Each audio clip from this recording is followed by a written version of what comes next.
আমাদের স্কুল থেকে হঠাৎ করে এরা একটা জুম মিটিং করিয়া করেছে আমরা স্কুলে আইতাম না, আইলেও আমরা বেতন পাইতাম না। তা আমরা দীর্ঘদিন ধরে ব্যক্তিগত আমি 23 বছর ধরে এই স্কুলের সঙ্গে কাজ করছি, এই স্কুলের সঙ্গে জড়িত একদম শুরু থেকে।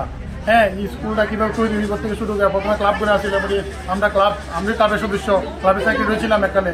হ্যাঁ, এই আমরা স্কুল এই ভূমিটা এই আটপি লিভিং সংস্থা নামে নাম করি, বিদ্যা মহাপীঠের নামে। হ্যাঁ, দান করে একটা স্কুল করতে যাতে কেন হয়, সুন্দর করে বাচ্চারা পড়তে পারে এলাকায়। তার বিনিময়ে আমরা এখানে একটা কাজ পাইছি, সত্যি কথা এটা। তাই এখানে তো প্রায় 23 বছর ধরে এই স্কুলটার সঙ্গে আমি জড়িত, কিন্তু হঠাৎ করে তারা একটা এই পরীক্ষার মতন একটা তারা নিয়ে আসে কয় আমরা বাদ।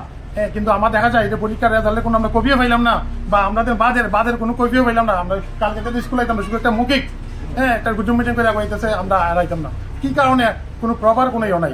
কারা জানাইছে আপনারা? এই আগরতলা কোঅর্ডিনেটর সদ্য পুলক এই আমার ডিস্ট্রিক্ট কোঅর্ডিনেটর পুলক ভট্টাচ মহোদয়, আর একজন আছে আমাদের স্টেট কোঅর্ডিনেটর শুভেন্দু বিকাশ দত্ত মহাশয়। তারা দুজনে আছে, একজন আছে এই নাকি একজন আছে মহিলা। কয়জন টিচারে আপনারা বাদ দিছে? 6 জন টিচার। আমাদের কি অপরাধ? আমার তো সত্যি কথা কিন্তু আমাদের যত 23 বছর বুঝে নিত আমার যৌবনটা শেষ পুরা এই স্কুলটা চলে দান করিয়া, মানে সময় দিয়া। আমার সার্টিফিকেট আছে মন্টেসরি, আমি মন্টেসরি সার্টিফিকেট পর্যন্ত জোগাড় করছি এই গেছে 24 ইয়ারে। আমার মন্টেসরি সার্টিফিকেট আছে, একজন আছে বিএড সার্টিফিকেট আছে, তাদের পর্যন্ত বাদ দেওয়া হয়েছে। আচ্ছা, আপনার স্যালারিটা কত? আমার স্যালারিটা দিত 4060 টাকা। কত? 4060। কিন্তু আমরা এটা সন্তুষ্ট ছিলাম না, আমার স্যালারি কোনো প্রয়োজন না। আমার যে স্যালারি আছে আমরা এই কাজ করতে রাজি, মানে আমি বুঝি সেবা, এটা আমরা সেবা করতে পারছি, আমরা কিন্তু সেবা করতে রাজি। কিন্তু তারা এটার থেকে আমরা তত বছর ধরে আমরা বঞ্চিত করবো, এটা আমরা আশা করতেছি না। এটা আমি খুব ব্যথিত এবং খুব আমি মর্মাহত, মানে এইরকম ডিসিশন নেওয়ার জন্য তাদের।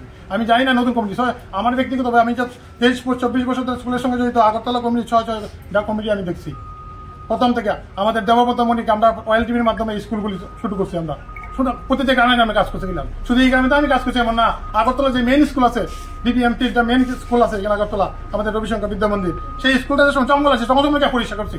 এই জঙ্গল আমরা অয়েল টিভি ফুলাকে পরিষ্কার করে স্কুলটা দাঁড়া করছি। আজকে স্কুলটা দাঁড়া করছি, ও না আবার এই স্কুল থেকে বাদ দেওয়া, মানে আবার আমি কি করবো, পুরো বাদ দেবো।